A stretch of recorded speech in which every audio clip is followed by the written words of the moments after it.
Selamat datang di channel ini. Video kali ini rekan-rekan kita membahas berita terkait saatnya pengangkatan P3K per waktu honorer yang dengan status R2 dan R3. Jangan menolak kebijakan ini.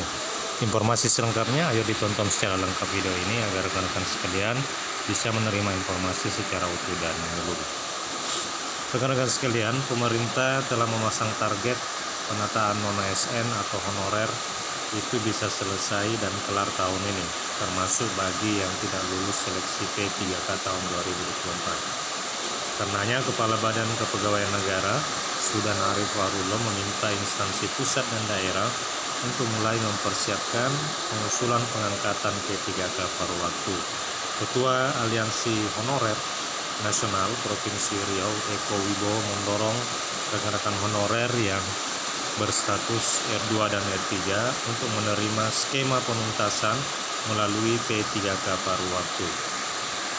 R2 sendiri adalah honorer K2 yang masuk ke dalam database BKN yang ikut seleksi P3K 2024 tetapi tidak mendapatkan formasi.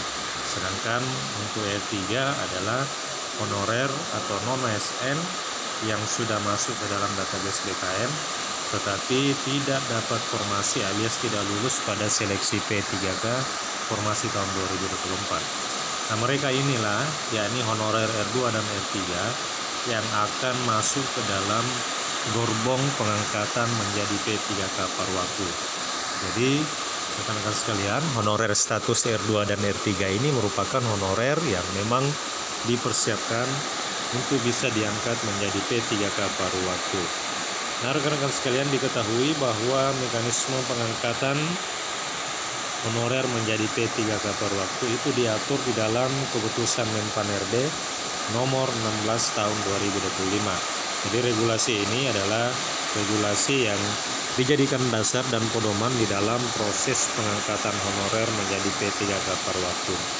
Keputusan Menpan-RB nomor 16 tahun 2025 sendiri menyatakan bahwa pengadaan P3K paruh waktu itu dilakukan berdasarkan hasil seleksi ASN pada tahun 2024. Jadi pengangkatan honorer menjadi P3K paruh waktu itu didasarkan pada hasil seleksi P3K untuk formasi tahun 2024 yang lalu. Di dalam aturan tersebut atau di dalam keputusan Menpan-RB nomor 16 tahun 2025 itu pada diktum kelima itu dinyatakan bahwa pengadaan P3K paruh waktu itu dilaksanakan bagi honorer database BKN dengan ketentuan sebagai berikut. Yang pertama adalah telah mengikuti seleksi CPNS tahun anggaran 2024 namun tidak lulus, ya. Jadi bukan hanya seleksi P3K akan tetapi honorer yang telah terdaftar di database akan tetapi ikut seleksi CPNS akan tetapi tidak lulus, maka mereka inilah termasuk kategori yang bisa diangkat menjadi P3K paruh waktu.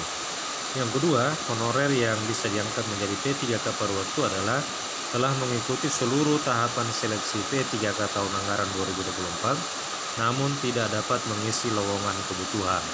Kemudian, mengenai mekanisme pengangkatan honorer database BKN menjadi P3K paruh waktu sendiri itu telah diatur di dalam diktum ke-7 keputusan Menpan-RB nomor 16 tahun 2025. Yang pertama atau poin A disebutkan bahwa pejabat pembina kepegawaian atau PPK mengusulkan rincian kebutuhan P3K paruh waktu kepada Menpan-RB berdasarkan ketentuan sebagaimana dimaksud pada diktum kelima. Jadi di diktum kelima ini di sini disebutkan diktum kelima adalah mereka tenaga honorer yang dapat diangkat menjadi P3K paruh waktu. Sebagaimana saya sebutkan tadi bahwa salah satu syarat yang harus dipenuhi oleh honorer database yang bisa diangkat menjadi P3K paruh waktu adalah telah mengikuti seleksi CSN tahun anggaran 2024 namun tidak berhasil lulus, kemudian juga mengikuti tahapan seleksi P3K akan tetapi tidak dapat atau belum mendapat mengisi lowongan kebutuhan. Jadi untuk mekanisme pengangkatan yang pertama adalah pejabat pembina kepegawaian mengusulkan rincian kebutuhan, kemudian rincian kebutuhan P3K paruh waktu sebagaimana dimaksud pada diktum kelima itu wajib diusulkan seluruhnya oleh PPK atau pejabat pembina kepegawaian. Jadi seluruh honorer dengan kategori di atas itu wajib diusulkan seluruhnya ya untuk pengangkatan P3K per waktu.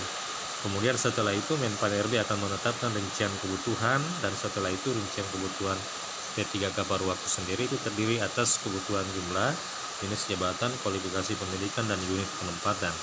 Nah, setelah ditetapkan rincian kebutuhan, maka PPK atau pejabat pembina kepegawaian dapat mengusulkan penetapan nomor induk pegawai bagi P3K per waktu. Jadi di sini disebutkan bahwa PPK bisa mengusulkan nomor induk P3K per waktu. Kemudian setelah diusulkan, maka kepala BKN bisa menetapkan nomor induk P3K per waktu. Kemudian penerbitan nomor induk PPK ya, sebagaimana dimaksud pada huruf F, diterima paling lambat 7 hari sejak waktu penyampaian. Nah, setelah itu maka pejabat pembina kepegawaian, dalam hal ini Bupati Wali Kota, bisa menetapkan pengangkatan P3K per waktu sesuai dengan ketentuan peraturan perundang-undangan. Nah, rekan-rekan, demikian kategori honorer yang bisa diangkat menjadi P3K per waktu, termasuk juga mekanisme pengangkatan mereka menjadi P3K per waktu. Jika ada pertanyaan dan tanggapan, silakan tuliskan di kolom komentar. Terima kasih, sampai jumpa di video berikutnya.